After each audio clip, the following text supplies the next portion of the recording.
चाहिए।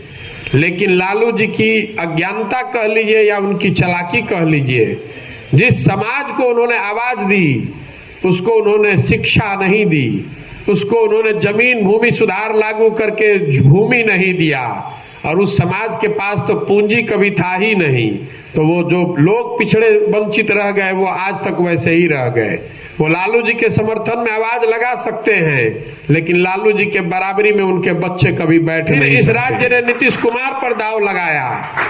नीतीश कुमार भी 5-7 साल तक उन्होंने काम भी करके दिखाया, इसमें भी कोई मानने में दिक्कत नहीं है। 2005 के बाद इस राज्य में कुछ सुधार होता दिखा, लेकिन 2014 में लोकसभा के चुनाव में नीतीश कुमार चुनाव हारने के बाद उन्होंने भी इस बिहार को ये मान लिया कि भैया यहाँ विकास से कुछ होने वाला नहीं है, समीकरण बनाकर किसी तरह पद पर बने रहना ही उपाय है। फिर हम लोगों ने मोदी जी का भी दौर देखा।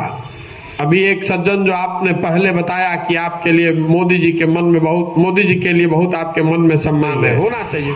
मोदी जी के भी दौर को हम लोगों ने देखा। 14 में लोकसभा में मोदी जी भाजपा जीतने के बाद 15 में उन्होंने पूरी ताकत से बिहार में चुनाव लड़ा, लेकिन बिहार की जनता ने जब 15 में भाजपा को हरा दिया तो भाजपा ने भी बिहार को नीतीश और लालू के हवाले छोड़ दिया।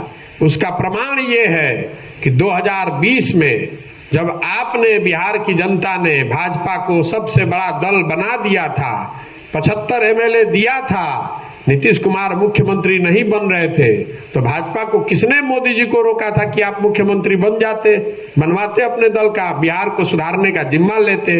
लेकिन भय इतना है यहाँ के सामाजिक समीकरण का कि मोदी जी और भाजपा ने भी बिहार को छोड़ दिया कि भैया नीतीश जी आप ही बनिए। इसलिए छोड़ दिया कि कहीं 25-30 एमपी जो जीत कर जा रहा है दिल्ली, उसमें कहीं कोई खतरा ना हो जाए। तो जिस बिहार को बड़े बड़े नेताओं ने और दलों ने छोड़ दिया, राज्य मानकर छोड़ दिया है, उसको सुधारने का एक ही तरीका है, बिहार की जनता जगकर अगर मिलकर प्रयास करेगी तभी सुधारा जा सकता है। एक प्रशांत किशोर आ जाए कि 100 प्रशांत किशोर, उससे बिहार सुधरने वाला नहीं है। हम दल आकर क्यों नहीं बनाए हैं, पदयात्रा क्यों कर रहे हैं? पदयात्रा ऐसे कर रहल बानी कि आकर समाज